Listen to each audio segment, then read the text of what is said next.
Hey, guys. I am.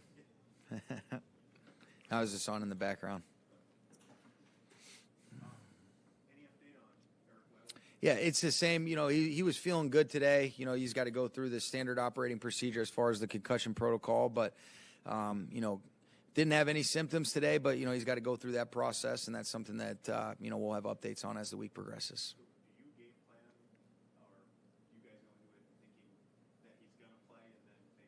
I think we're hopeful. I think you respect the process that this concussion protocol entails. It's always a positive sign when a player is asymptomatic, but there's a lot of tests that are that he's got to go through to get the thumbs up to go. But you always have to have those contingency plans in place. But I think we're hopeful that he'll be able to check out, but he's got to go through all that.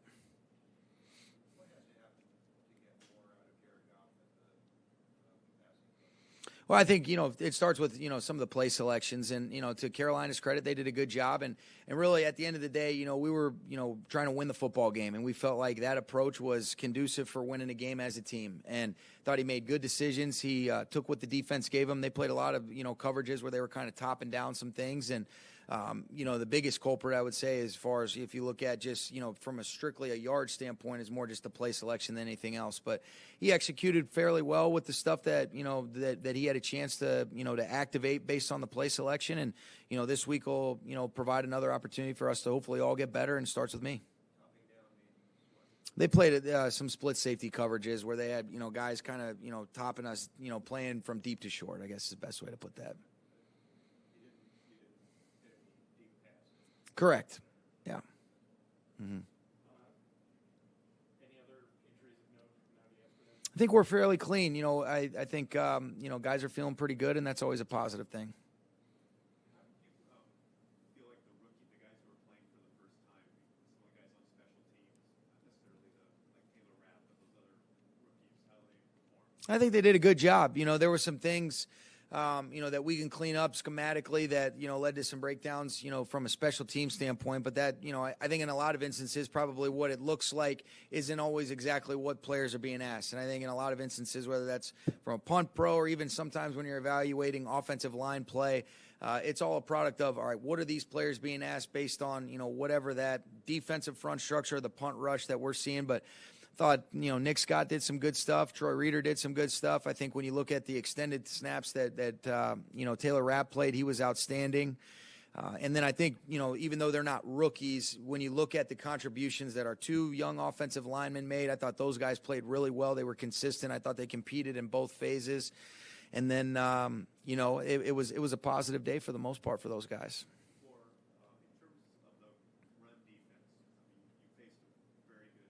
Yeah. Were you happy generally with how that went, or is that an area that you guys really?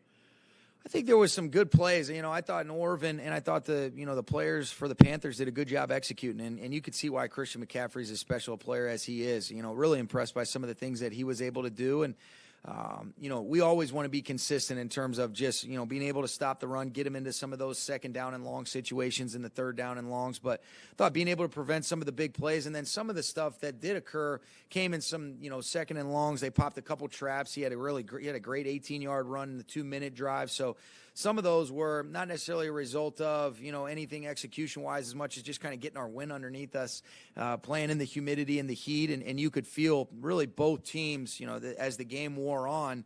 It's a different deal when you're playing 70-plus snaps or 65, 70 snaps in those elements, and especially with the type of tempo that both offenses were activating.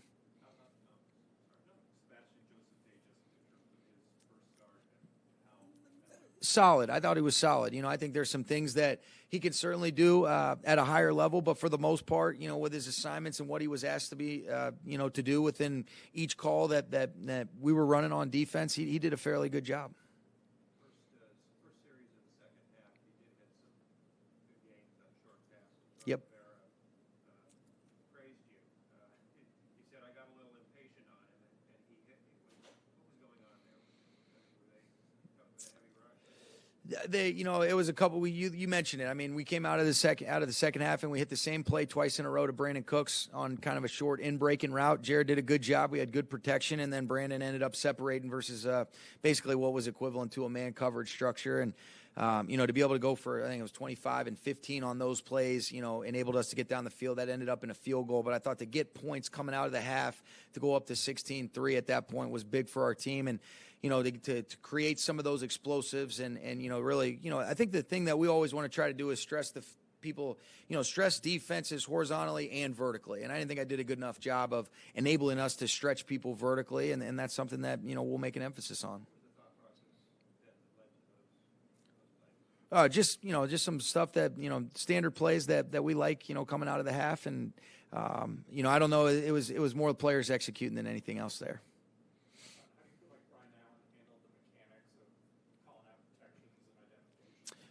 I thought he did a great job. For us to not have any pre-snap issues on the road in a hostile environment, with us being able to mix up the cadence, we got a couple things where we got them to jump off sides and, on a big 3rd and 7 that got us to a 3rd down and 2. So I thought he did a really nice job. He and Jared, their rapport continues to grow, and to be able to do it in a game that actually counts and being able to evaluate him, especially against the caliber of players and the structure of defenses, that Coach Rivera was activating. We were really pleased with Brian. I would say, we're proud of the performance, excited about it, but not surprised. Turning your attention to the Saints, very familiar with them, but have they done some things that make it different for you guys this year, do you think? Well, the game's going on right now, Gary. I don't know.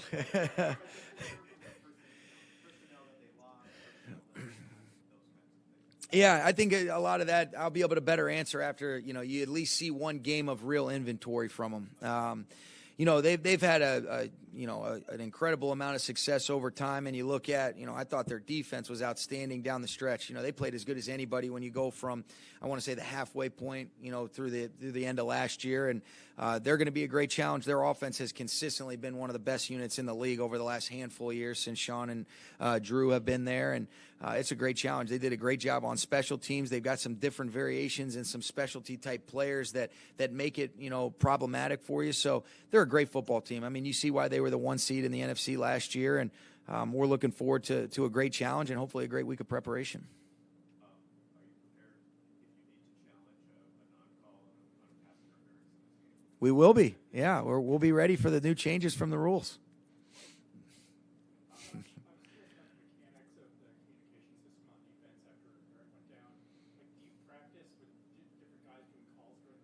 Yeah, it's something that I think you want to make sure that whoever, if in the instance that Eric goes down, who's the next guy that would have the mic, and that was Corey Littleton, and that was something that he had done all last year, but absolutely that's something that you work and you make sure that you have those plans in place, and if you have to get to a situation just based on the amount of mics that each guy can, that each, specific player can have, and you can only have one guy with a mic on the field at a time, you do have to work some of your visual communication if some of those emergency or contingency plan situations come up. After watching the film, what was your assessment of what you got collectively from both Brian and Joe? I thought they were really productive. I think for the most part, when you look at it, just took us a little bit to get going offensively, but once we settled in, I thought the removal that we got in the run game, thought the way they protected for the most part, was really a great job by those guys. And it's a formidable front. I mean, you look at the guys all across the board, they got some really good players. For the guys to play the way that they did in both phases, we were very pleased with that and looking forward to seeing if we can carry it on against another great front coming up against the Saints. How about went back and looked at what Dante Fowler did and Malcolm Brown on review? Why was Brown so effective and is Fowler kind of giving you what you guys?